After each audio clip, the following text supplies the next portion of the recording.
हो सकता next study का पॉइंट अपने पास में आज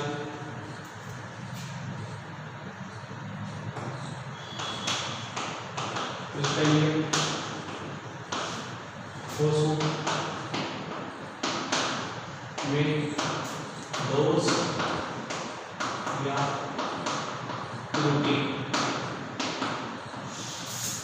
ठीक है, दोष या त्रुटि क्या हो गए कि हम जब कोई क्रिस्टल बना रहे हैं, कहीं कोई क्रिस्टल बन रहा है तो उस क्रिस्टल में बनते टाइम जैसे आयनों के रूप में बने कोई NaCl आयनिक क्रिस्टल, NaCl आयनिक क्रिस्टल, तो जब ये NaCl बन रहा है तो इसकी स्ट्रक्चर होगी जिसमें हमें ये पता है कि एक कितने 6 Cl के साथ घिरा हुआ मिलेगा और एक Cl कितने 6 Na के साथ में घिरा हुआ रहेगा। इस प्रकार से इनकी अरेंजमेंट होगा। क्रिस्टलीय ठोस का जो शुद्ध क्रिस्टलीय ठोस जिसे बोलते हैं तो उनमें अरेंजमेंट ऐसा होना चाहिए, बताया हुआ है आपको कि सब जगह गुण कैसे होने चाहिए समान। लेक्चर नंबर 1 या 2 के बारे में याद करो जो बताया था आपको कि जब शुद्ध क्रिस्टलीय ठोस बनता है तो उसमें समदेशिकता विषमदेशिकता पाई जाती है पहली बार। वास्तविक ठोस होते हैं और जो ये दीर्घपरासी होते हैं, कहने का मतलब ये है कि इनके जो गुण हैं वो संपूर्ण क्रिस्टल में एक जैसे होते हैं, कई पर भी इनके गुणों में कोई परिवर्तन नहीं होता। मतलब एक अरेंजमेंट होता है, व्यवस्था जो होती है विभिन्न गुणों की वो सब जगह समान होती है, पूरे क्रिस्टल में एक जैसी होती है। अगर वो व्यवस्था एक जैसी ना हो करके और उसमें थोड़ा कोई चेंज हो जाए, जैसी व्यवस्था होनी चाहिए वैसे ना हो करके उसमें कोई बदलाव आ जाए, कुछ अलग तरह की व्यवस्था दिख जाए तो उसे हम बोलेंगे कि अब इसके अंदर कौन सा दोष आ गया, क्या हो गया, इसमें दोष आ गया, त्रुटि उत्पन्न हो गई है उस क्रिस्टलीय ठोस में कि वो वैसा जमा नहीं है। समझ में आ गई बात? जरा समझते हैं इसको थोड़ा सा। तो क्रिस्टलीय जो सॉलिड है उनमें जो त्रुटि होती है वो दो प्रकार की होती है, स्टाइकियोमेट्रिक त्रुटि,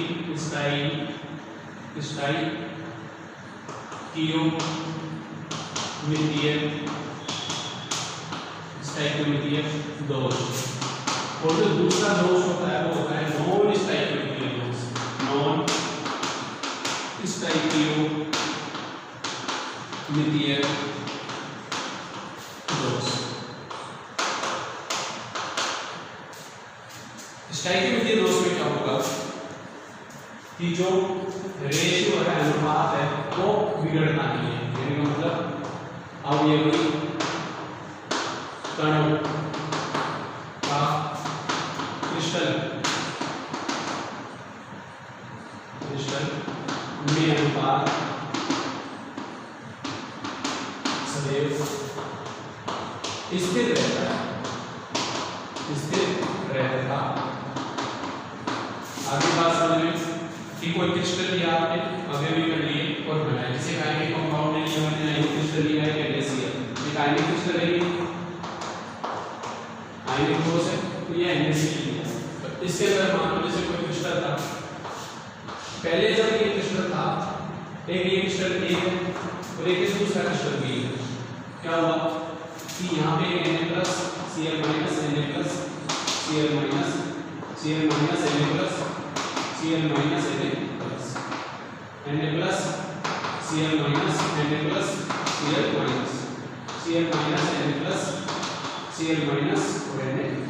ये है कितने हो गए अगर यहाँ पर, अगर मैं कुल Na देखूं यहाँ नंबर ऑफ आयन,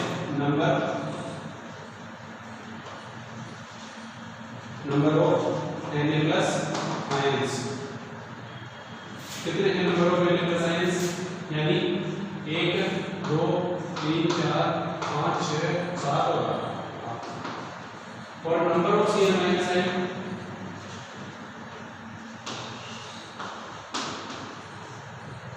वो कितनी है? वो भी 12। समझ में आ गई? अब अगर मैं इससे कोई क्रिस्टलीय ठोस दूसरा बनाऊं जिसमें क्या हुए दोष हुए, कहने का मतलब क्या है, ऐसे करो Na+Cl- Na+Cl- Cl-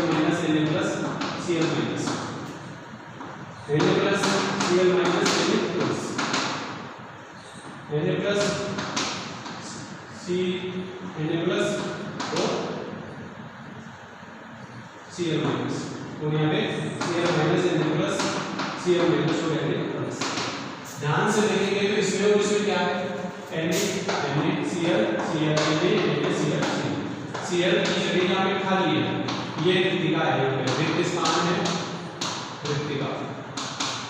इसी प्रकार यहाँ पे कौन सी जगह पे, यहाँ पे कौन होना चाहिए था, यहाँ पे Cl होना चाहिए था, Cl की रिक्तिका होगी। और यहाँ पे क्या होना चाहिए था रिक्तिका में, यहाँ पे क्या होना चाहिए था, यहाँ पे देखो Cl है, Cl में Cl यहाँ पे Cl लगा दो, क्योंकि यहाँ पे Cl और यहाँ रहने की जगह खाली है, रिक्तिका है, क्या है यहाँ पे रिक्तिका है, खाली जगह। ये इस प्रकार से मैंने इस क्रिस्टल को बनाने की कोशिश की, जमाया तो मेरे को कैसा क्रिस्टल मिला कि जहाँ पर एक जगह क्या है Na एक जगह क्या है Cl है। पहली बात तो ये है कि जब हम दोष की बात करें क्रिस्टलों में, स्टैग्नेटिक दोष में, तो आवेश और कोई भी दोष है वो आवेश के रूप में कैसा होना चाहिए, कोई भी सॉलिड है वो आवेश के रूप में कैसा होना चाहिए, उदासीन। तो पहले बात तो ये है कि हमें इसको उदासीन बना के रखना है। एक बात हमेशा याद रखना कि कोई आयनिक क्रिस्टल ले रहे हो, आयनिक क्रिस्टल तो भी उदासीन होता है, और कोई सा क्रिस्टल ले रहे हो तो कैसा होना चाहिए, उदासीन होना चाहिए, उसके ऊपर कोई आवेश नहीं होना चाहिए। क्योंकि तुम्हें पता है चार्ज पार्टिकल या चार्ज क्रिस्टल या चार्ज सॉलिड कुछ भी बोलो, वो कभी भी नेचर में स्टेबल नहीं रह सकता है। सामान्य कंडीशन में लगभग ऐसे मान सकते हैं कि वो कभी भी स्थायी रह नहीं पाएगा, उसको उदासीन होना ही पड़ेगा। तो बस बात यही है कि इसको टोटल मिलाकर कुल चार्ज 0 होना चाहिए। लेकिन आप देखो इस क्रिस्टल में ये शुद्ध क्रिस्टल है, शुद्ध, और ये क्या है अशुद्ध क्रिस्टल है, अशुद्ध। इस क्रिस्टल में इस क्रिस्टल में क्या हुआ है, इन दोनों में हुआ क्या, उस शुद्ध क्रिस्टल में जो R करके, और अगर मैं इसका रेशियो निकालूं Na+Cl- तो मेरे पास रेशियो आता है 1:1। Na और Cl का जो रेशियो आता है वो 1:1 आता है। अगर मैं यहाँ निकालने जाता हूँ तो यहाँ पे कितना आएगा, देखो 7 Na+ है और 7 ही क्या है Cl- है। कहने का मतलब यहाँ पे रेशियो कितना आएगा 7:7 यानी 1:1 ही आएगा। Na अनुपात जो Cl है वो 1:1 आएगा। तो स्टैग्नेटिक दोषों की सबसे बड़ी बात यही है कि इसके अंदर अनुपात सेम बना रहता है, यानी जितने धनायन जाएंगे उतने के उतने ही ऋणायन भी बाहर जाएंगे। कुल धनायन और ऋणायन का जो रेशियो है वो हमेशा क्या रहेगा, स्थिर बना रहेगा, 1:1 बना रहेगा। ये स्टैग्नेटिक दोष की बात है। जबकि यहाँ नॉन स्टैग्नेटिक में क्या होगा, नॉन स्टैग्नेटिक में होता है कि यहाँ पर जो अनुपात है वो क्या हो जाता है, परिवर्तित हो जाता है, परिवर्तित हो जाता नॉन स्टैग्नेटिक दोष में। सर वहां पे भी उदासीन रहना जरूरी है, तो क्या यहाँ पे भी उदासीन रहना जरूरी? बिल्कुल, यहाँ पे भी आवेश के मामले में इसको ठोस को क्या रहना चाहिए, हमेशा उदासीन बने रहना चाहिए, उदासीन रहना जरूरी है। समझ में आ गई ना, किसी भी चार्ज के साथ ये स्टेबल नहीं होंगे तो उदासीन रहना चाहिए। फिर ये अनुपात बदलेगा कैसे, कि अगर मैं मान लो 2 पॉजिटिव निकाल लूं और 1 नेगेटिव निकाल लूं तब ये अनुपात बिगड़ेगा, लेकिन 2 पॉजिटिव निकाला तो 2 प्लस चार्ज आएगा, 1 नेगेटिव निकाला 1 नेगेटिव चार्ज गया, तो इसका मतलब अभी भी क्या है, इस क्रिस्टल के ऊपर नेगेटिव चार्ज बढ़ जाएगा। जैसे मान लो मैंने यहाँ से एक यहाँ से Cl निकाल लिया, एक Cl यहाँ से और निकाल लेता हूँ मैं, निकाल लिया और यहाँ से एक निकाला, और अनुपात तो बिगड़ गया। देखोगे तो यहाँ पे कितना हो गया, Na तो कितने रह गए, यहाँ Na तो कोई 7 है, लेकिन Cl कितने रह गए, Cl रह गए 6, तो यानी 7:6 हो गया, अनुपात तो बिगड़ गया। लेकिन ध्यान से देखोगे तो यहाँ 7 है तो 7 पॉजिटिव चार्ज है और 6 तो 6 नेगेटिव चार्ज है, यानी अभी भी 1 पॉजिटिव चार्ज बच गया।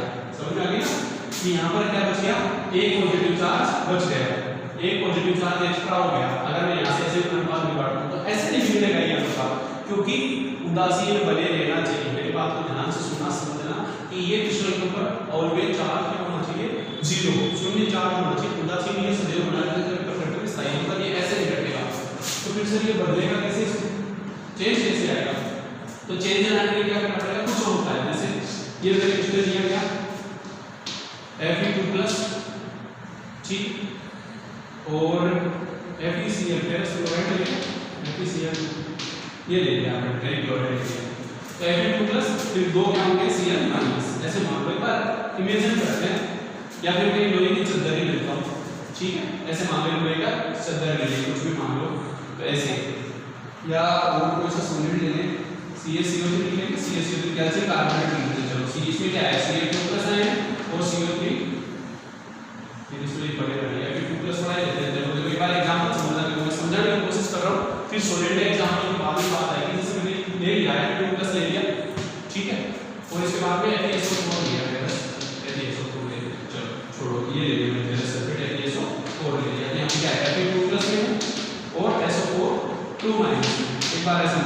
इमेजिन, ठीक है। तो यहाँ से SO4 फिर Fe2 प्लस, फिर SO4 2 माइनस, फिर Fe2 प्लस और फिर SO4 2 माइनस, ऐसे ही SO4 2 माइनस, Fe2 प्लस और SO4 2 माइनस, फिर यहाँ पे Fe2 प्लस SO4 2 माइनस और Fe2 plus SO4 2 minus, Fe2 plus SO4 2।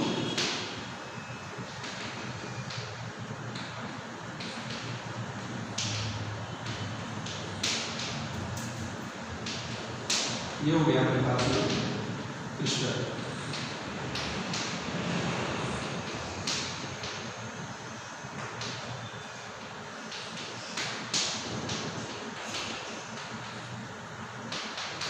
ठीक है, ये हो गया अपने पास एक मान लो आइडियल क्रिस्टल है जिसमें दो प्रकार के आयन है, एक Fe2 प्लस है और एक क्या है SO4 2 माइनस।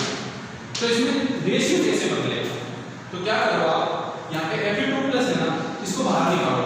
कितने बाहर निकालो? Fe2 प्लस 3 Fe2 प्लस बाहर निकालो, 3 Fe2 प्लस बाहर निकालो, 3 प्लस Fe2 प्लस बाहर निकालने, उसकी जगह पे क्या करो आप Fe3 प्लस क्या कर दो 2 एंटर करा दो। तो 3 और 2 प्लस का 6 चार्ज, 3 और 2 प्लस का 6 चार्ज के रूप में कौन उदासीन हो गए? हो गए ना उदासीन। तो यहाँ से आपने क्या कर दिया 3 1 2 और 3 Fe2 प्लस बाहर निकालिए। बदले में क्या कर दिया, कहीं से Fe3 प्लस स्टेट वाला वैलेंस इसमें रख दिया। तो एक जगह पे क्या रह जाएगी, जगह बाकी रह जाएगी। यानी अब इसका रेशियो है वो बिगड़ गया है। देखो Fe1 पेरस आयन कितने थे पहले? Fe2 प्लस आयन जो थे पेरस आयन वो कितने थे? 1 2 3 4 5 6 7 8 9 10 11 12 पेरस 2 प्लस आयन। जब SO4 2 माइनस आयन भी कितने थे? 12 थे। लेकिन अब क्या हुआ है नई सिचुएशन में, Fe2 प्लस की जगह जो Fe आयन है प्लस 2 और प्लस 3 मिला के जो पेरस आयन है वो कितने रहेगा? 11। समझ में आएगा? कितने रहेंगे? 11। लो ये जगह खाली है, एक का हो गया, इसको 11 रहेगा। लेकिन SO4 2 माइनस कितने बन जाएंगे? वो उतने के नहीं है, 12 के 12। समझ में आ गई? तो यानी अब रेशियो जो होगा, पहले तो क्या था 12 यानी 1 के रेशियो 1 का, लेकिन अब जो रेशियो क्या होगा 11 रेशियो 12 यानी 11 अनुपात 12 हो गया। Fe/SO4 Fe 11 SO4 12 तो 11 अनुपात 12 हो गया। इसे कहते हैं नॉन स्टैबिलिटी दोष। स्टैबिलिटी दोष में क्या होगा कि जो उसके अवयवी कण होंगे उनका जो रेशियो होगा वो सदैव इसमें बना रहेगा और विद्युत रूप से उदासीन रहेगा, विद्युत रूप से सदैव उदासीन रहेगा, आवेश के नजरिए से हमेशा उदासीन रहेंगे। उदासीन ये भी रहेंगे लेकिन इनके पार्टिकल आयन जो है अवयवी कणों का जो रेशियो है, आयनों का जो अनुपात है वो क्या हो जाएगा? परिवर्तित हो जाएगा, बदल जाएगा जब इनमें क्या होगा? डिफेक्ट आएगा। इस आधार पर क्लास में चलते हैं कि जब ऐसी सिचुएशन हो तो स्टैबिलिटी दोष, ऐसी सिचुएशन हो तो नॉन स्टैबिलिटी दोष कहते हैं। समझ गए? चलो एक दो और दोष की बात करते हैं। जैसे देखो यहाँ पर क्या हुआ है, चलो दोबारा देख लेते हैं, बता देते हैं आपको ये चीज।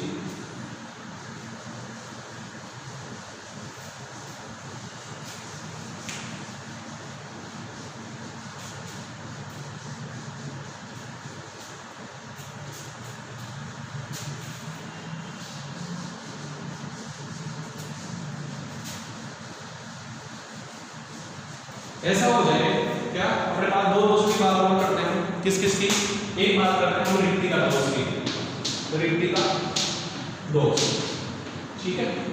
एक बात करते हैं रिक्ति का दोष की और दूसरी बात करते हैं अंतराकाशीय दोष की। अंतराकाशीय दोष, एक रिक्ति का दोष और दूसरा अंतराकाशीय दोष। रिक्ति का दोष में क्या होगा? जैसे मैंने अभी कोई एक क्वेश्चन लिया था, रिक्ति का दोष दो प्रकार से आ सकता है। आप देखे थे अभी एक दोष तो कैसे आ सकता था, जैसे नॉन स्टैबिलिटी में आया था रिक्ति का दोष, नॉन स्टैबिलिटी में रिक्ति का दोष आया था। एक स्टैबिलिटी में भी रिक्ति का दोष आ सकता है, लेकिन आप इसको समझने की कोशिश करें। नॉन स्टैबिलिटी का रिक्ति का दोष तो आप समझ में आ गया था आपके, जैसे क्या है स्टैबिलिटी का भी नॉन स्टैबिलिटी का दो में समझो। जैसे मैंने किया है, एक तो ऐसे हो सकता है Na Cl Na Cl Na और Cl माइनस, ठीक है, वापिस से Cl माइनस Na प्लस और Cl माइनस।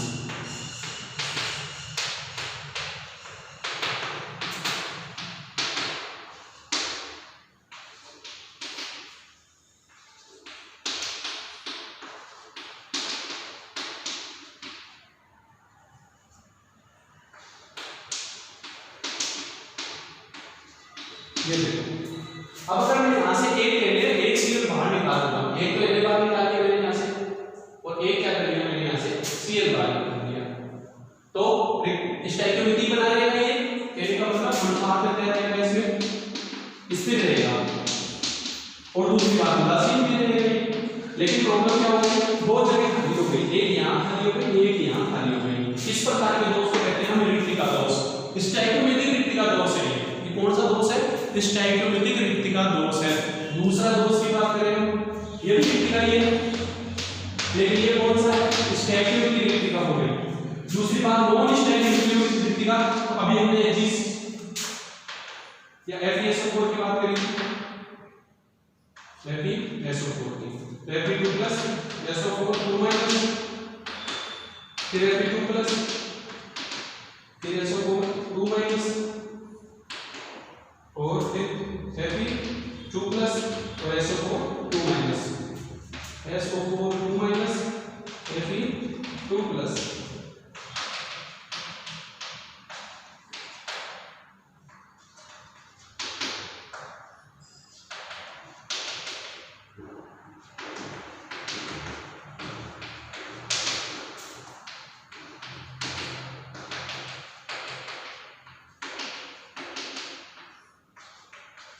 ठीक है, अभी मैंने कहा था कि यहाँ पे जो Fe2 प्लस है इसको किससे रिप्लेस कर दो, Fe3 प्लस से। जब रिप्लेस करोगे तो आपको क्या करना पड़ेगा, 3 Fe2 प्लस की जगह आपके 2 Fe3 प्लस काम कर जाएंगे, समझ गए। तो एक हटा दिया मैंने Fe2 प्लस, एक यहाँ से ऊपर हटा दिया Fe2 प्लस, और एक यहाँ से हटा दिया Fe2 प्लस, और इनकी जगह पे 2 Fe3 प्लस रख दिए, यहाँ रख दिया Fe3 प्लस और एक यहाँ रख दिया Fe3 प्लस। तो क्या रहेगा, यहाँ पर एक रिक्तिका रहेगी, ये है नॉन स्टोइकियोमेट्रिक रिक्तिका, नॉन स्टोइकियोमेट्रिक रिक्तिका, याद रखो इसको, ये नॉन स्टोइकियोमेट्रिक, ये स्टोइकियोमेट्रिक रिक्तिका हो गई। इनके नाम भी बाद में बात करेंगे, एक बार इस तरीके से समझो इसको। अंतराकाशीय दोष कैसे होगा, अंतराकाशीय दोष का मतलब ये है, देखो पहले तो अंतराकाशीय दोष का मतलब क्या है, मतलब ये है कि वास्तविक स्थिति को छोड़कर, वास्तविक स्थिति को छोड़कर कहीं अन्य स्थान पर जाना। समझ में आ गया कहां, किसमें, क्रिस्टल में नहीं, ये जरूर ध्यान रखना, क्रिस्टल से बाहर नहीं जाएगा, क्रिस्टल में ही, ये ध्यान रखना, क्रिस्टल से बाहर नहीं जाएगा, कहने का मतलब। और इसके लिए कंडीशन क्या होनी चाहिए, ये कब होगा, ये जब होगा जब धन आयन क्या हो, जब धन आयन क्या हो, क्योंकि आकार धन आयन का छोटा होता है, नहीं ऋण आयन, हाँ धन आयन का आकार छोटा होता है, जब धन आयन क्या हो छोटे आकार का, छोटा हो, तथा जो ऋण आयन है वो क्या होना चाहिए, बड़ा होना चाहिए, बड़ा हो, तभी तो इतनी जगह रहेगी, इसमें इतने स्थान बचेंगे, अंतराकाशीय स्तर बचेंगे जहां पर वो एक स्थान से दूसरे स्थान पर जा सके। कहने का मतलब है कि स्ट्रक्चरोलॉजी ऐसे होगा, स्टेट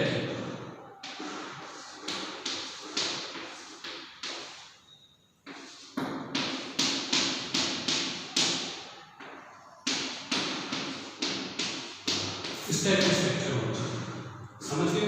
तो इसमें जो ये है, मान लो ये क्या करें, उठ करके कहीं और चला जाए, चलो ये यहाँ आ गया, तो यहाँ पर क्या हो जाएगा, जगह खाली हो जाएगी, तो यहाँ पर तो रिक्तिका दोष उत्पन्न हो जाएगा, रिक्तिका, लेकिन यहाँ रिक्तिका हो गई, यहाँ पर घनत्व बढ़ जाएगा, यहाँ पर क्या हो जाएगा, घनत्व बढ़ जाएगा, ज्यादा हो गया, तो यहाँ पर इस प्रकार के दोष को कि जहाँ एक जगह रिक्तिका हो जाए, या फिर ऐसे अवयव यहाँ से छोड़ करके और इसी दूसरे स्थान पे चले जाएं, तो ऐसे वाले दोष को क्या कहते हैं, अंतराकाशीय दोष कहते हैं। समझ में आ गया कि जो है इसमें क्या चाहिए कि इसमें इनका आकार क्या होना चाहिए, छोटा होना चाहिए। अगर इनका आकार बड़ा है, जैसे मान लो ये ऐसे आकार के होते तो फिर ये कहां जाते हैं, जाने पता है, अगर समान आकार होते तो इतने बीच में जगह नहीं बचती, इतनी जगह होती है नहीं कि जिसमें ये इस स्थान से दूसरे स्थान तक वहां जगह बना सके, रह सके, ऐसा पॉसिबल नहीं होगा।